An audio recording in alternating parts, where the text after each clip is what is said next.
What is up, my Lorcana Goons, and welcome back to the Lorcana Goons channel. My name is Kevin, and in this video, we're going to go over some winning deck lists from tournaments that happened this past weekend. We have green, steel, ruby, amethyst, a little bit of blurple in there, enough for everybody to go around. So if you like this content, be sure to like, comment, and subscribe if you're a Lorcana Goon, because it does support the channel. Huge shout out to inkdecks.com for being able to upload all these wonderful deck lists. So if you want to see these deck lists, you can check out that website, and we will put the link in the description for all these lists down below as well. But there was a lot of tournaments that happened this weekend. I'm sure you guys were watching some stream, but I'm going to start off with the Top Choice Gaming Triple Case Tournament. Shout out my boy Dio of Top Choice Gaming. Wonderful locals out there. Wish I could have gone myself, but I'm working on weekends now. But we have some pretty cool deck lists from this tournament, starting off with Andre Ativo, who got top 4 with his green steel deck that he titled 2-drop Ursula is Bait. And as you can see here, we're not playing the 2-drop Ursula, so 0 copies of Ursula Deceiver, which is the 2-cost Ursula that'll discard a song from the opponent's hand. He says it's bait. I asked him how. I haven't gotten a response yet on Twitter. I'll post it if it's there. Point is, though, that he's playing Honey Lemon instead for that slot alongside the Mother Gothel. This is a 2-cost inkable character, a 1 strength, 3 willpower that says when you play this character, you can pay 3 more ink to bounce a chosen character to the hand that could be yours or the opponent. So pretty good card. It could be a 5-cost genie potentially, you know what I mean? Some other cool cards in here like Twin Fire, which can deal 2 damage to a character, or you can discard another card in addition to that and deal 2 damage to another character. So potentially 4 damage there. Honey Lemon, which lets you discard a card. No copies of Anna Diplomatic Queen because we just have that Honey Lemon there. No Lucifer either. Honey Lemon is inkable, which is really nice, and if you have 4 ink, you can pay the 4 ink extra, or 2 ink extra, I mean, so you can discard a card from the opposing hand. And then we have 4 copies of Calhoun the Goon, this uninkable 2-cost character with 3 strength, 2 willpower that'll give you 2 lore anytime she banishes a character in a challenge, and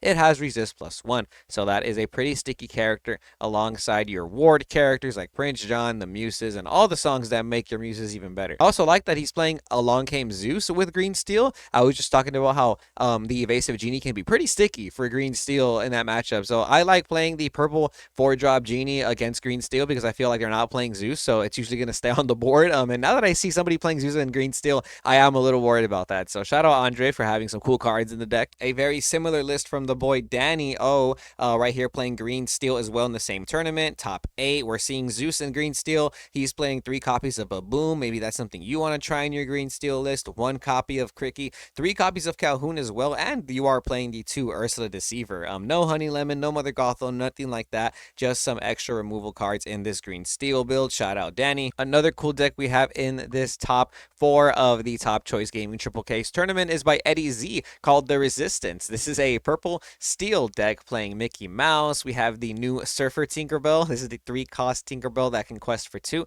and has evasive, 1 strength, 3 willpower. So very reminiscent of the Minnie Mouse Surfer Tinkerbell. 2 copies of Champo. Love this bodyguard. Very convenient bodyguard character in the meta because he has 4 strength, 7 willpower, which means he won't get banished by 1 Zeus. And that 4 strength makes it so it's not a Brawl or Medusa target, you know, because that's pretty important sometimes. Yeah, Champo, pretty cool in this deck alongside some other cool cards like Genie Wish Fulfilled. This is the Genie I was just talking about. 4 cost uninkable, 2 strength, 4 willpower, can quest for 2, has evasive, and when you play it, you draw a card. Being able to replace yourself as a Lorcana card is very important. I think a Lorcana is a resource game, so realistically, you want to be able to have more resources than the opponent, assuming your deck can afford to do that, right? And what's cool about Purple Steel is that that's exactly what the deck does. It not only quests for a lot of lore in the early game with Samiz, maybe you get some good Calhoun trades, maybe that Mickey Mouse stays pretty active on the board because he has resist, so you can gain little increments of lore, and then when you get to turns 3, 4, 5,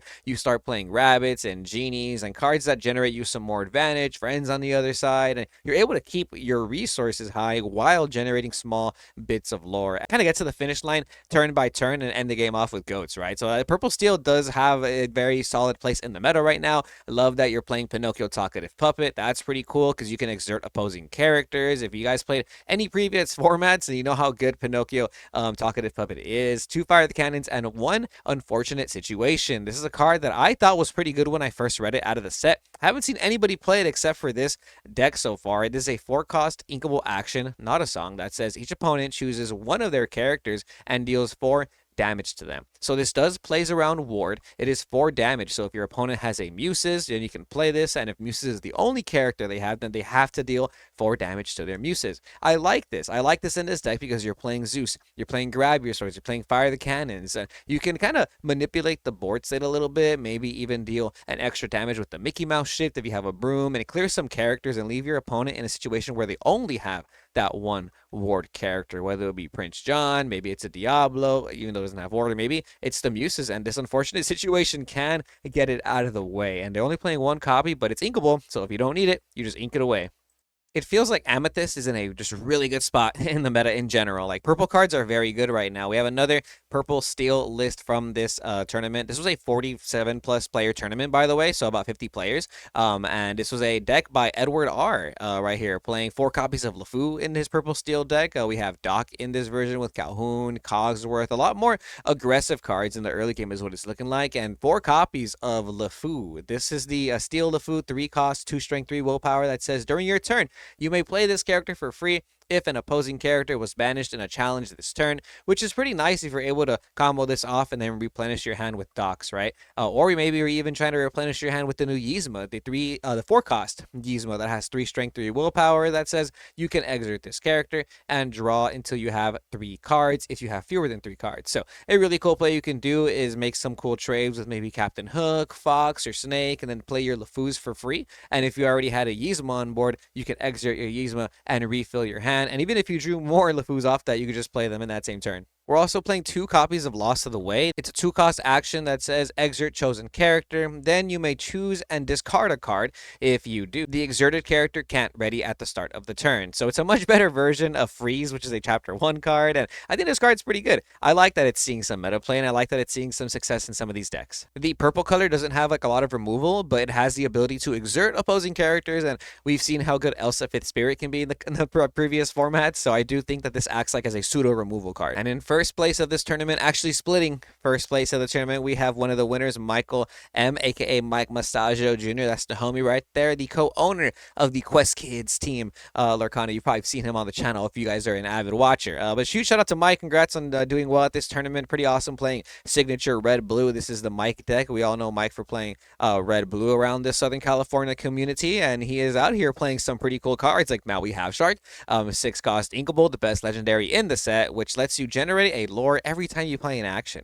And in red blue, I've said it before, in red blue you have turns where you can play Maui Shark for 6, and then you play a Visions of the Future, then follow up by playing maybe a Popsicle and a How Far I'll Go, and then a Sail the Azurite. See, you activated 3 actions that turn. You're just gaining small increments of lore at that point. And he was only playing 1 Lucky Dime. So only playing 1 Lucky Dime at first, I thought that was kind of risky, but I kind of see now that Maui Shark kind of pushes you along the finish line to get you more lore as well, because you're playing so many actions, songs, and actions, right? And then you even have 1 copy of a Pirate's Life. This is something that I've been seeing some red-blue players tech in their deck as a way to slow the game down or push the game back into their in their favor, you know, because red-blue has the potential. This color pattern has the potential to ensure that your opponent will gain 0 lore once they can set up all their puzzle pieces, right? So sometimes you just need to slow your opponent down by like 1 turn, and then anytime they play a threat, you can answer it. And Pirate's Life can sometimes just give you that 1 turn. So it's a 6-cost inkable action song that says you gain 2 lore, your opponent loses 2 lore. So it's not the best. Don't get me wrong. Like, I'm not over here like trying to say you need to play 4 of them in this deck. But I can see the reasoning as to why you want to play a card like this in red-blue. No Fishbone Quill anymore, by the way. I feel like a lot of red-blue players are not playing Fishbone Quill, and we only have a variety of items. This looks like 10 items. We have the 4 Popsicle, 3 Vitalisphere, 1 Dime, 2 Ice Block, right? So less items in the decks now for sure, but in general, I feel like you really just need 1 Popsicle, 1 Flavor Sham, and then for the rest of the game, you just drop Tamatoas and get back the same Popsicle, right? So I think this deck is still very good in the meta. You do lose to the early aggression, but once again, I can see how Pirate's Life becomes relevant there. The other first place list, we have All Reliable, Red Purple, piloted by Jonathan C. We are playing no brooms in this deck, instead 4 copies of the 1-drop Diablo. Love to see it. I am partial to this 1-drop Diablo. We're still playing the Flynn Sisu package in this list alongside the 4 copies of Snake, Fox, and 2 copies of Crab, with 2 copies of Rabbit and 2 copies of Genie Wish Fulfilled. It doesn't look like they wanted to play 4 Rabbit and extra editions of Genie Wish Fulfilled, so we're kind of filling in those slots with 2 Rabbit, 2 Genie right now with this. We got 3 Maui, 3 Elsa Fit Spirit, it with 4 Brawl. I think Elsa Fit Spirit and 4 Brawl are very good outs to Diablo, especially now that we have this Genie as an extra out to Diablo in the deck, so that fits in very nicely. A pretty high uninkable count though, because you are playing the Genie now though, but it's looking like we supplemented that by only playing 2 Be Prepared, because we're playing 1 copy of Scar and 1 copy of Sisu the Empowered Sibling. So we can shift our Sisu with this deck on turn 6 if you need to against green decks, and Scar's looking like you have an answer to aggro green decks, especially right now when green purple is kind of being a very big menace in the meta right now. I feel like the Scar might have some potential in Ruby Amethyst as well, so I totally see it there. 7 cost uninkable, 6 strength, 5 willpower with rush. He can quest for 2 as well, by the way, and it says during your turn, whenever this character banishes another character, you can ready this character. He can't quest for the rest of the turn. Basically lets you challenge every character your opponent has that's exerted until the Scar runs out of willpower, right? So pretty cool card. Like I said, only 2 Be Prepared though in this deck, which feels a little risky sometimes, but hey, maybe this is the meta where you can get away with it, right? Shout out Jonathan C. 1 library, 4 castle. Also want to mention that because those are some pretty cool ratios. I think I'm on the same thing, by the way. I think I'm on the 1 library, 4 castle vibes again. There's also another case tournament in Southern California at the Critical Hit Games case tournament. This was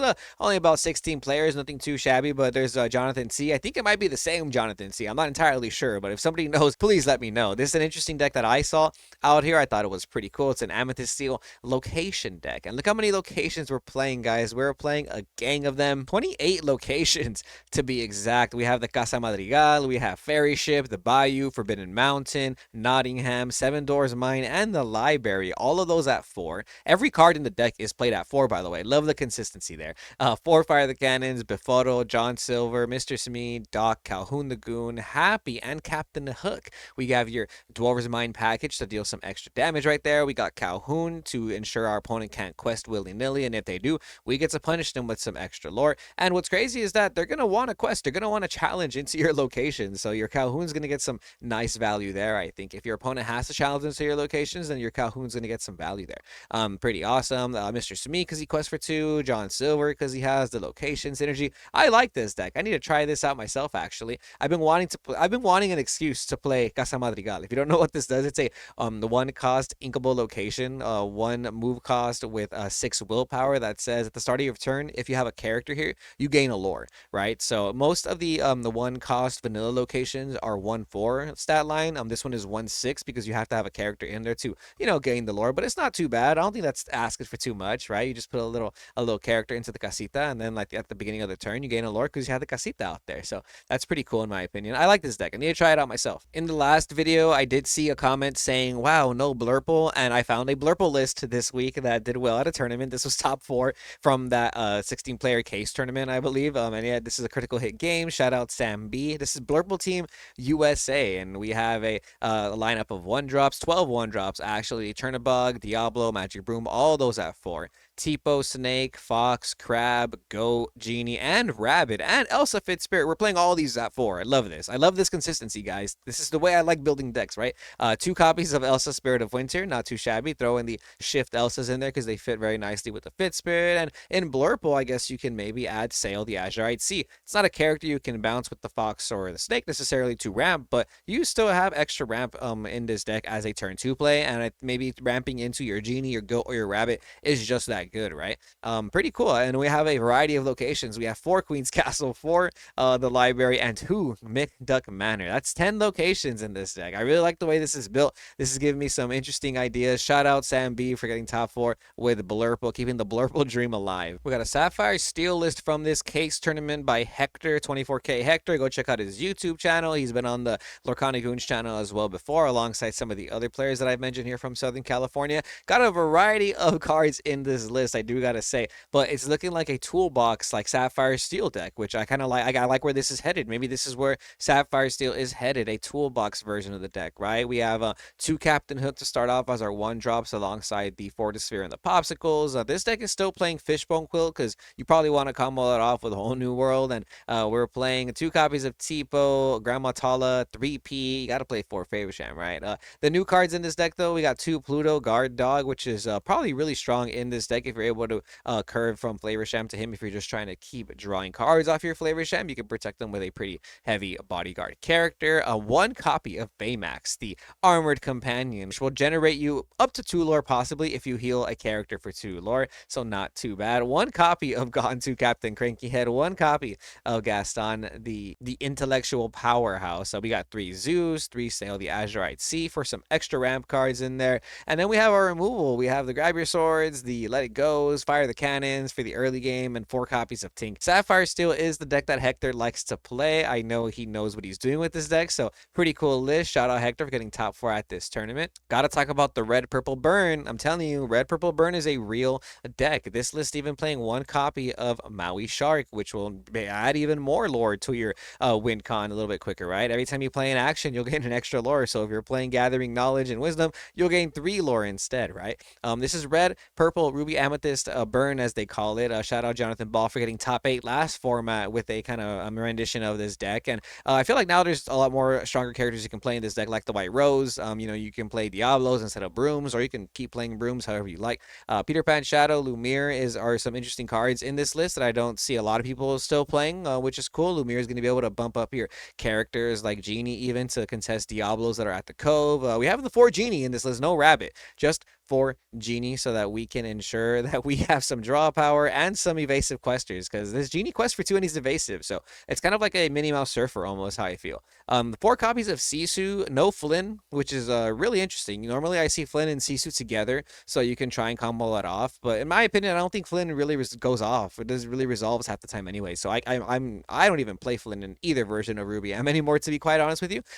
So I can understand where Sam W here is coming from by not playing Flynn and just playing the Sisu, because Sisu does quest for 2 as well, which is very good. The 1 Maui Shark, 2 copies of Maui Hero to all, because you have to deal with those pesky location decks. I can see that there's no Fox in this list, so Maui is your answer to some of these locations, and as we saw, there is a 28 location deck that was in first place, so maybe that's kind of something you want to think about when building a burn deck for sure.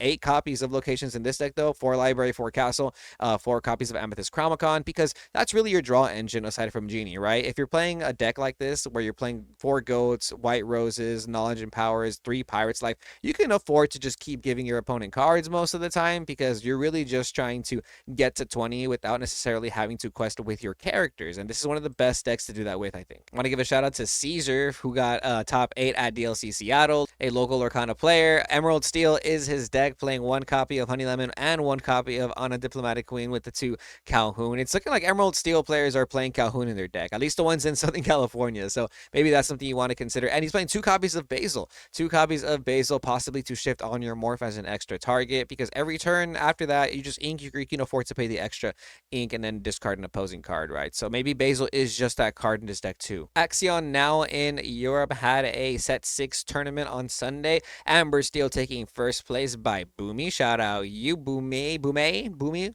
Amber Steel taking first place. Shout out this player, Boomay. Look at this. We're playing Lilo the Escape Artist, only at 2 copies though. You probably don't want to like have too many Lilos stuck in your hand. I can see that totally.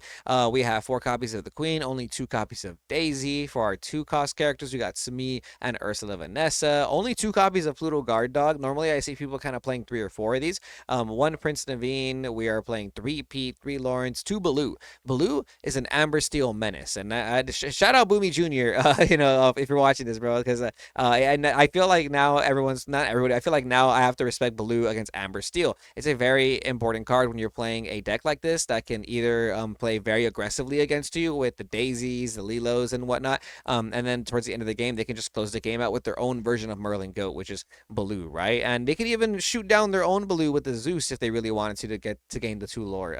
So Baloo's a very powerful card in this deck. I think it also makes your Ruby Sapphire matchup just a little bit easier, because you can get to a point in the game where like 2 Baloos will just get you the game, right? And we are seeing 2 copies of World's Greatest Criminal Mind in this list, which is really good against like Maui Shark especially, Tamatoas. So if you're having trouble dealing with Maui Shark as an Amber Steel player, maybe consider playing World's Greatest Criminal Mind. Also, a very important interaction is you can use the Queen Commanding Presence to pump your opponent's character, and then use World's Greatest Criminal Mind to banish them as well, which is pretty cool. And what's cool about Lorcana is that you don't even have to have 2 characters on board to use the Queen Commanding Presence's like full ability. As long as your opponent just just has one character, you don't have to lower 4 strength of anything. You can just pump it by 4. So Lorcana is pretty cool like that. You know, you have to do as much as possible. So even if your opponent only has one character on board, you can quest with your queen, lower nothing, and then give your opponent's character +4 strength, and then use World's Greatest Criminal Mind to probably put it in range to banish it, right? In top 4, playing green purple, we have Tang Ma's list. This looks a lot like the Artifacts list that we've been seeing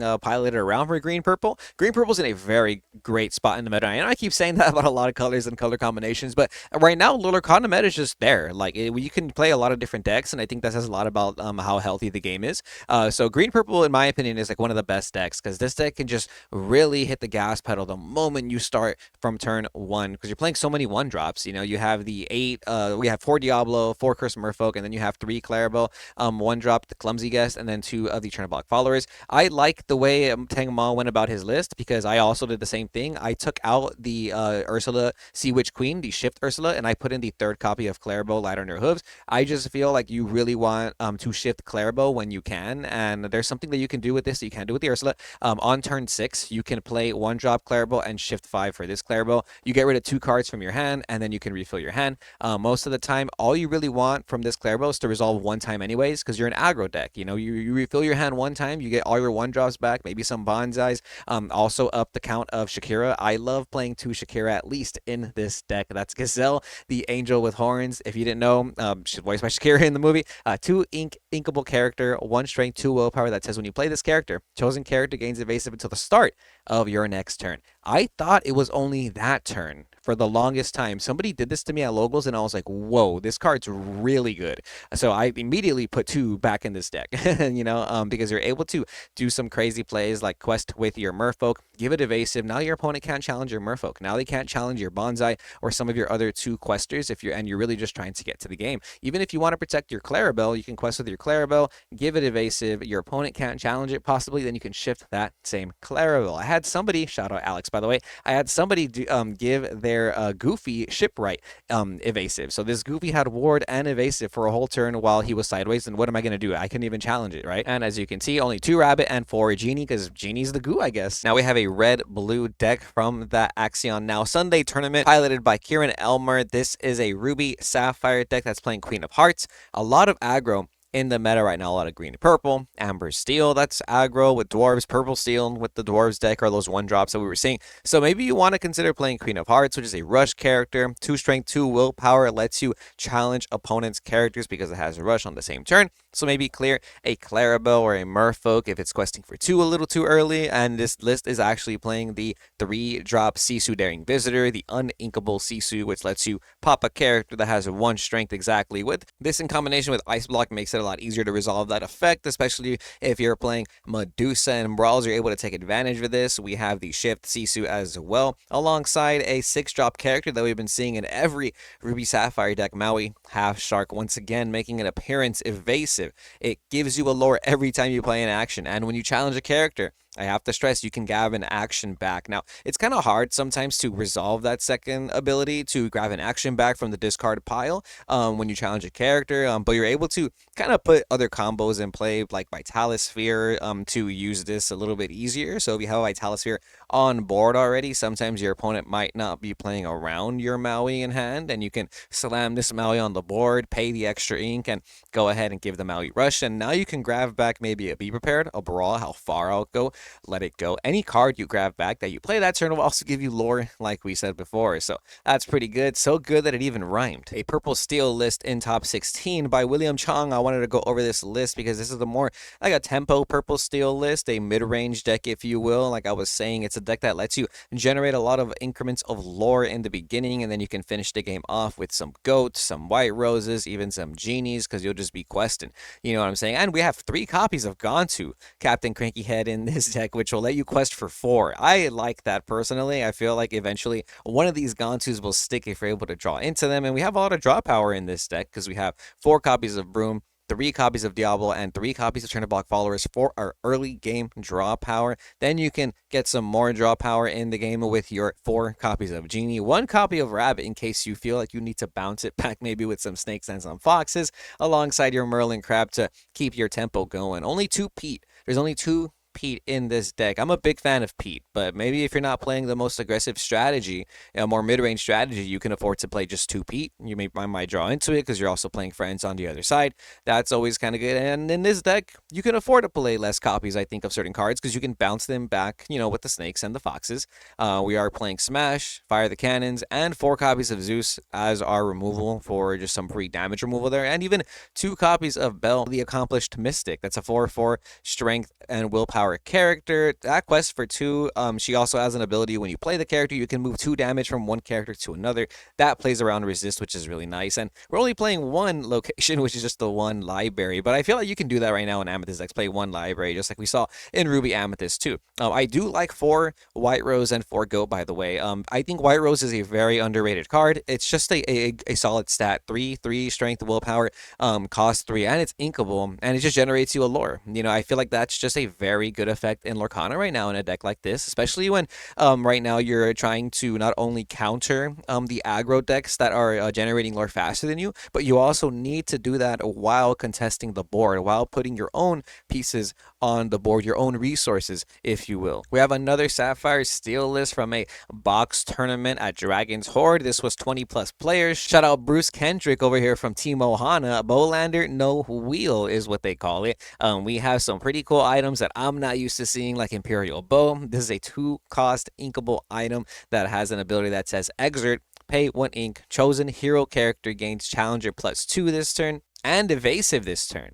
So we got some pretty cool heroes in here like Prince John. We have Sad Beast. We're also playing, and even Ariel can be given evasive. So that's pretty good. Imagine, like I was saying earlier with that Ward Goofy giving it evasive, you can give your Alice evasive with this card, and you can give your Ariel evasive with this card as well. So it lets you quest with them and kind of put a lot of pressure on the opponent, because now the only way they can get rid of that card is if they have an opposing evasive character and challenging it, so it's because it's going to have ward and evasive, and it's pretty cool because it lets you quest multiple times, maybe even challenge with them if you need to, right? You want your Alice to trigger multiple times, so using Imperial Bow to give your Alice evasive might allow your Alice to trigger multiple times, so that's pretty cool to see. I really like that. Alongside the Jim Hawkins, we have the 2-cost Jim Hawkins right there. He's a 0 strength 4 willpower that says during your turn, whenever you ink a card, gain Challenger +2, and that does stack. So if you ink twice that turn, you will have Challenger +4. And Jim Hawkins is also a hero, actually. There you go. So you can give Jim Hawkins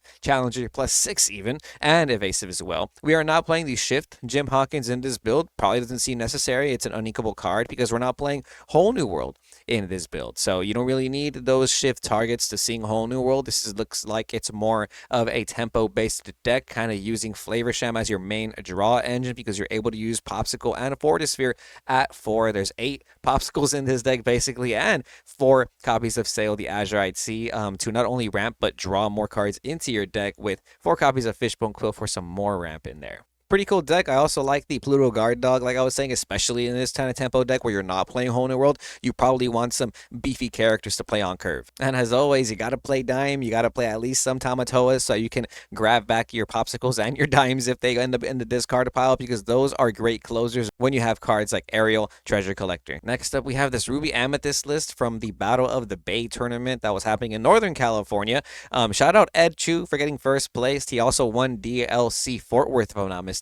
Very cool list right here. We got 4 copies of Magic Broom, Chernobog Followers. We're playing the Flint Sisu package. Pretty standard there. The biggest difference I see is going to be these 3 copy of Genie Wish Fulfilled with 3 rabbits. So, we're picking and choosing our ratios of rabbits and genies. This format is what it's looking like. I like this ratio. 3 rabbit, 3 genie. I feel like they don't clog too much, not too many uninkables in the deck either, but we have some extra ones right here. In addition of 2 copies of Dragonfire with the 2 copies of the Shift Sisu and 2 copies of Maui Shark. Now, because we are playing a lot of uninkable characters, we need to, make some room in there so we don't play too many uninkables in the deck. So it's only to be prepared in this list, making it a total of 13 uninkables. That's a good number. That's what I like to see in Rubiam. I think maybe 14 is like the highest you can go right now, just because the meta is very fast, and maybe it's because of Genie that why you want to go that high, because it does replace itself like we were talking about. I like Dragonfire. Dragonfire is a good card. It's always been a good card. card, and this list might give me an excuse to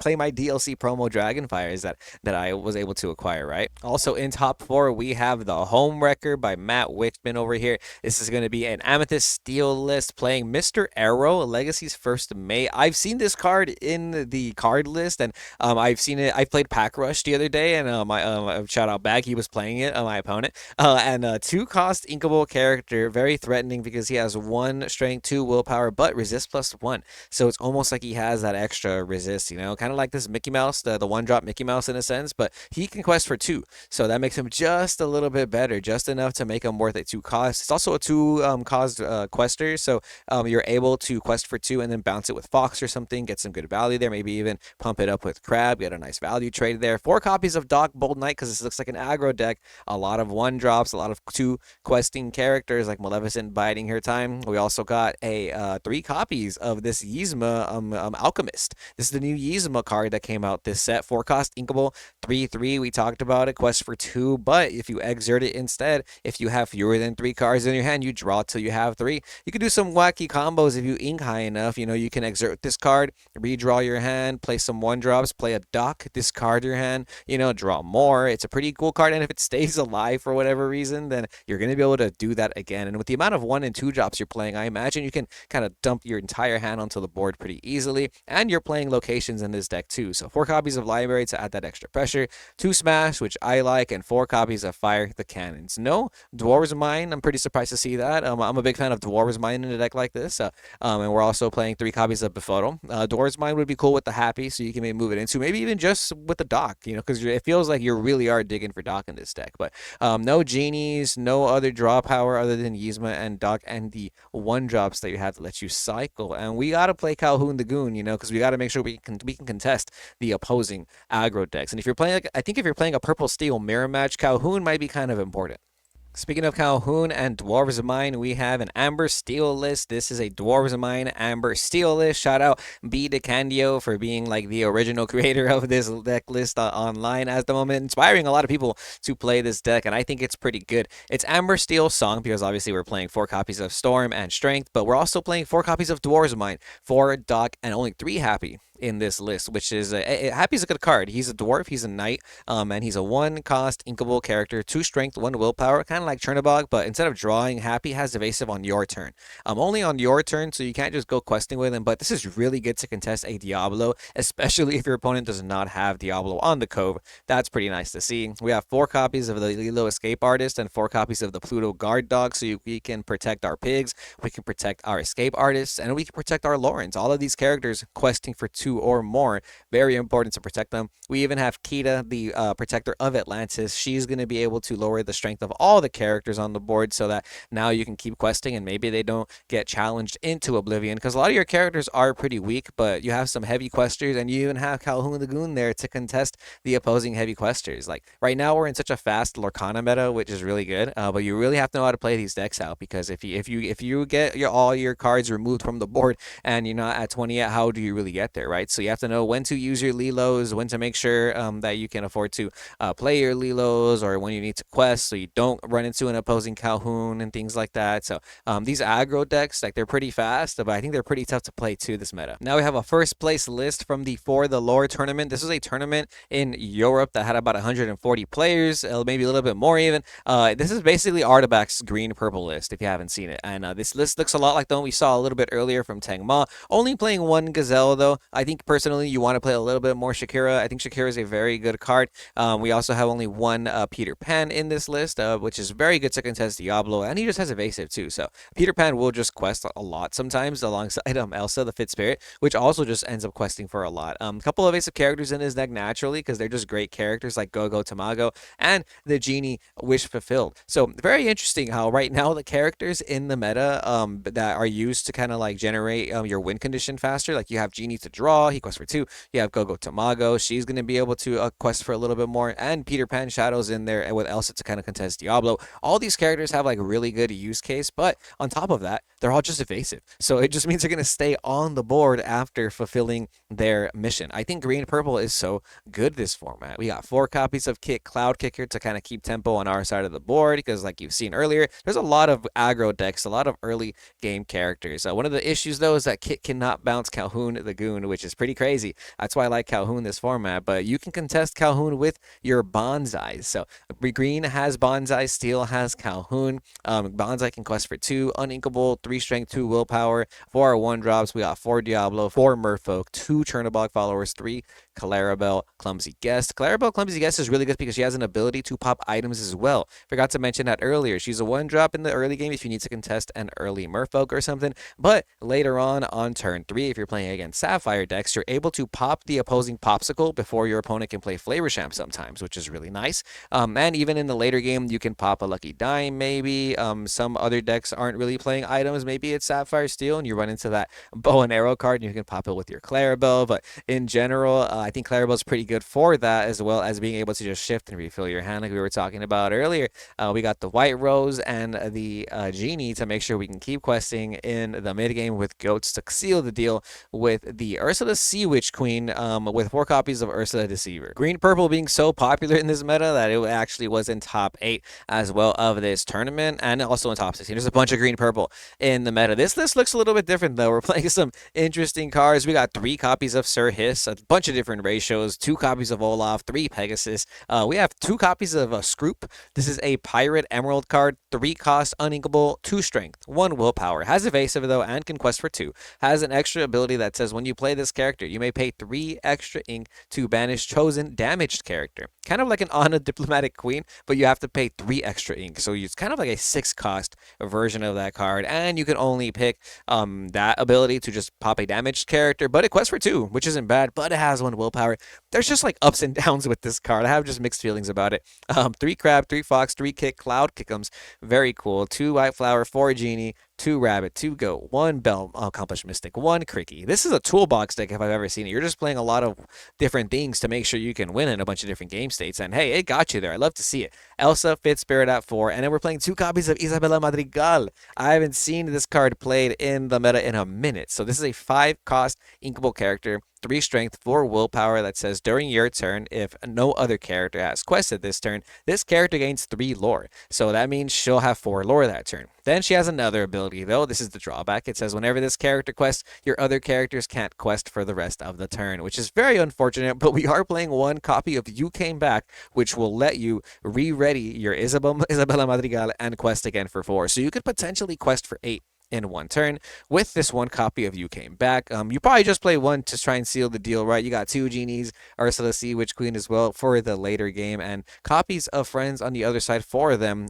so that you can just have some draw power. Very interesting ratios, very interesting deck, but hey, I am not one to really knock on 1-ofs anymore in Lorcana. I believe that 1-ofs in Lorcana are actually pretty good, especially after seeing all the Frank Karsten decks. Last but not least, we have an Amber Steel deck list by Stein, top 8 of the Parkage Lorcana Store Cup. This list also playing a lot of 1-ofs. It's an Amber Steel song list that's playing the new Simba package. We're using Simba Pride Protector. This is a 5 cost uninkable character, 4 strength, 4 willpower. That's a shift 3, can quest for 2. At the end of the turn, if this character is exerted, you may ready your other characters. And yes, you have to ready all your characters. You can't choose one and not ready the other. So if you have bodyguards, you got to ready all your bodyguards as well. You can't just ready your Lilo and then leave your bodyguard exerted. It has to be all of them. We're playing 2 copies of I'm Still Here, which we've seen in that Frank Karsten deck, like I was just saying. It's a pretty cool card.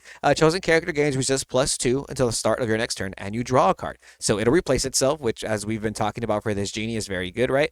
So cards that replace themselves are good. It gives it resist +2, so that means it'll probably give your characters the ability to last an entire extra turn, right? Just like some of these decks that we've been seeing, we're playing 1 Simba Pride. We're playing 1 copy of Sim Protective Cub, 1 copy of Lawrence, 1 copy of P, and 1 copy of Pluto Guard Dog, and the 1 copy of Prince Naveen, and 1 copy of Gantu. Wow.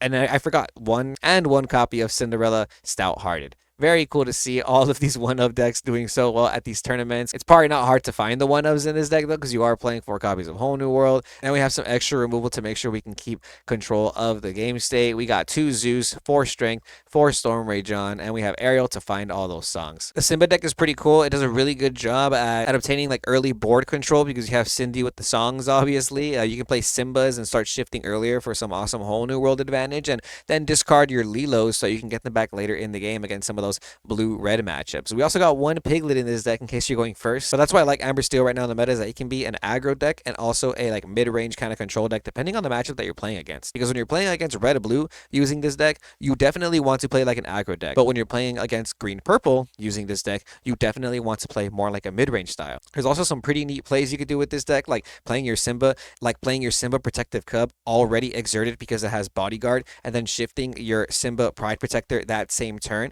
because then that Simba will come in exerted, so all the characters you had that turn quested will be able to be ready that turn. And that only costs 5 ink, and you are already going to pay that Simba 5 ink to play him on his own. So you can get really creative with the way you play this deck and with the way you execute your turns, and that's why I think Amber Steel might be one of the best decks of the format, alongside Green Purple, Red Blue, and Ruby Amethyst, and Sapphire Steel, and all these other decks that we saw in this video today. That's going to be all for this video. Thanks again for watching. Remember guys, if you want to support the channel, like, comment, and subscribe if you're a Lorcana Goon, because it definitely helps. The meta is very wide, and you can pretty much play whatever you want is what it looks like. But in my opinion, if there is one deck that stood out from all these tournaments that I looked over just to bring you these deck lists, I think it was Green Purple. I think there's a lot of Green Purple in the meta right now, and I think it has the ability to kind of bully some of these other decks around if you know how to play it right.